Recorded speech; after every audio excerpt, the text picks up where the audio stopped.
Sisi, seorang mahasiswa yang cerdas dan aktif, mengalami trauma mendalam setelah menjadi korban kekerasan seksual di lingkungan kampusnya.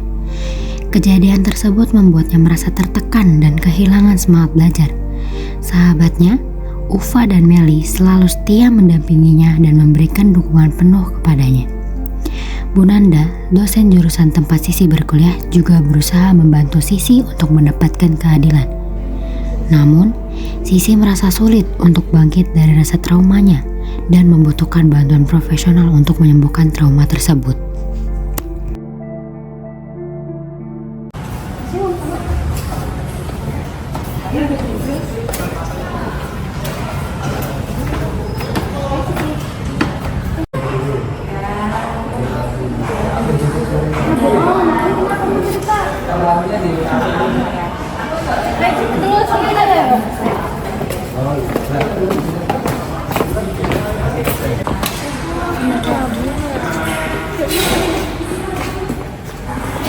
Jadi kok kamu kenapa? Aku juga di kampus. Serius, apa yang lo lakuin?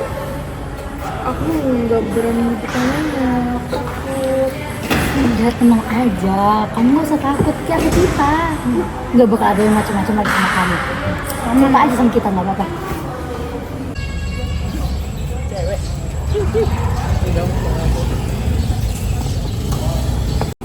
Kamu harus berani, kamu harus berani ceritain ini ke Allah.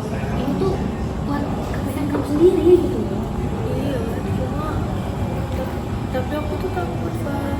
Gak apa-apa, siapa tuh bakal ngerti kok, bakal bantuin kamu buat nyembuhin traumamu. Jadi harus berani, harus kamu kayak bisa ceritain itu gitu.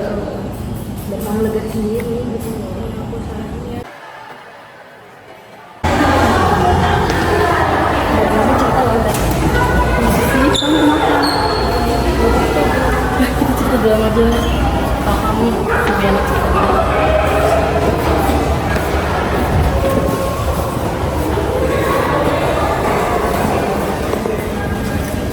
Kejadian pertama aku di catcalling, terus kedua mereka makin jadi, ketiga makin jadi, terus diajak. Tenang ya Sisi, saya dan teman-temanmu akan membantu kamu untuk mendapatkan keadilan. Jadi kamu jangan merasa takut dan jangan merasa sendirian ya Sisi. Terima kasih Bu Nadia. Yes. Terima kasih ya Allah. Sama-sama.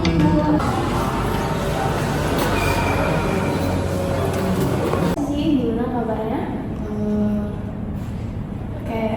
Mungkin ada yang terjadi, bisa diceritakan kamu telah mengalami apa gitu? Saya terkena ini pelecehan di kampus dong. Gimana, mungkin bisa diceritakan lebih detail pelecehan seperti apa yang kamu alami di kampus? Awalnya saya di jalan, pas itu di taman kampus, terus ada dua orang cowok, saya nggak kenal itu siapa. Pertama itu menatap saya dengan tatapan yang membuat saya tuh nggak nyaman dong. Terus yang keduanya itu dia memanggil saya juga dengan sebutan yang menurut saya tuh nggak nyaman. Terus yang keduanya tuh mereka tuh udah mulai berani mendatangi saya dong. Nah, terus tuh menyenggol bau saya. Terus gak lama setelah itu ya kejadian ketiga kalinya tuh mereka makin berani. Mereka tiba-tiba merangkul saya tanpa aba-aba dan tanpa saya setujui. Terus juga tiba-tiba mereka menyuruh saya membantu mijit mereka dong di ruangan kosong. Untuk saat ini gimana perasaan lo? Apakah kamu merasa sedikit kurang nyaman dengan cowok-cowok mungkin sekitar yang ada di sekitar? Iya gitu.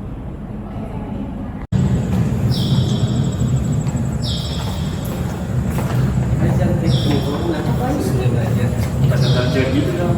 Kamu masih suka kan begini? Aku gak suka yang begini sih, ini sama aja kayak pelecehan. Cara yang keras sama orang tuh gak kayak gini caranya.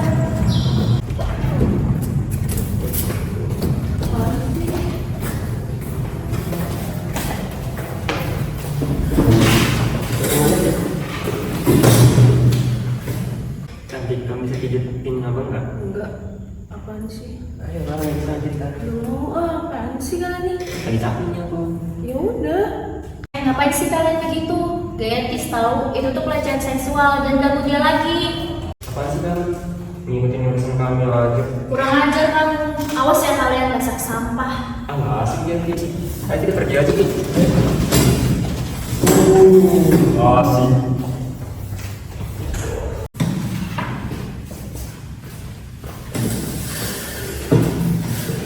Jadi pula aku nggak nyangka ada yang bakal ngelindungin aku. Kamu gak apa-apa sih. Ada yang luka nggak? Nggak lupa, nggak ada lupa-lupa kok, aman. Untung aja dasar cowok nggak guna, mereka bisa-bisanya merendahin cewek kayak kamu. Aku juga pengen sharing tentang pengalaman tuh dan juga buat supaya korban-korban yang lainnya tuh berani untuk speak up. Oke. Terima kasih ya Sisi sudah menceritakan semua kejadian yang terjadi di dalam kehidupanmu akhir-akhir ini. Dan dokter mau bilang cuma tenang aja, di sini kamu gak bakal sendirian, ada saya dan juga orang-orang terdekatmu yang sayang sama kamu, dan kita akan bersama-sama membantu kamu untuk bisa hilang dari trauma ini, dan kita akan bersuara atau menyuarakan suara kita untuk pelaku supaya mereka bisa ditindak adilnya. Semangat! Hai guys, aku mau cerita dari sini. Sekarang aku udah bisa semangat dan bangkit lagi loh teman-teman. Ih, sumpah? Iya. Ih, seneng banget ya. Halo, perkenalkan nama aku Sisi. Aku sebagai perempuan yang pernah melecehkan di kampus.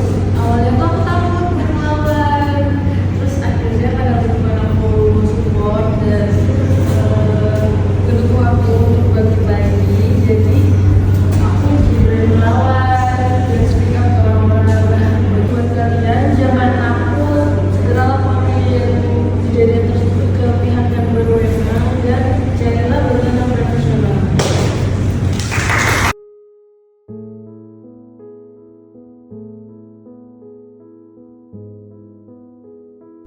Kekerasan seksual adalah masalah yang merusak dan tidak bisa diabaikan. Namun dengan pendidikan, kesadaran, dan tindakan kolektif, kita dapat mencegahnya.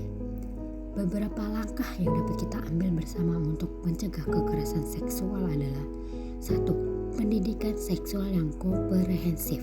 Yang kedua, menyediakan sumber daya dan dukungan. Yang ketiga, melibatkan komunitas. Ketika kita berbicara tentang pencegahan kekerasan seksual, penting juga untuk membahas langkah-langkah yang dapat diambil oleh calon korban untuk melindungi mereka sendiri. Beberapa langkah yang dapat diambil untuk mencegah menjadi korban kekerasan seksual yaitu: 1. Tingkatkan kesadaran diri. 2. Bersikap proaktif dalam persetujuan. Dan yang terakhir, gunakan sumber daya yang tersedia. Dengan meningkatkan kesadaran diri, memperkuat keterampilan pertahanan diri, dan menggunakan sumber daya perlindungan yang tersedia, calon korban dapat melindungi diri mereka sendiri dari kekerasan seksual. Serta kita dapat mencegah kekerasan seksual dan menciptakan masyarakat yang aman dan hormat bagi semua individu.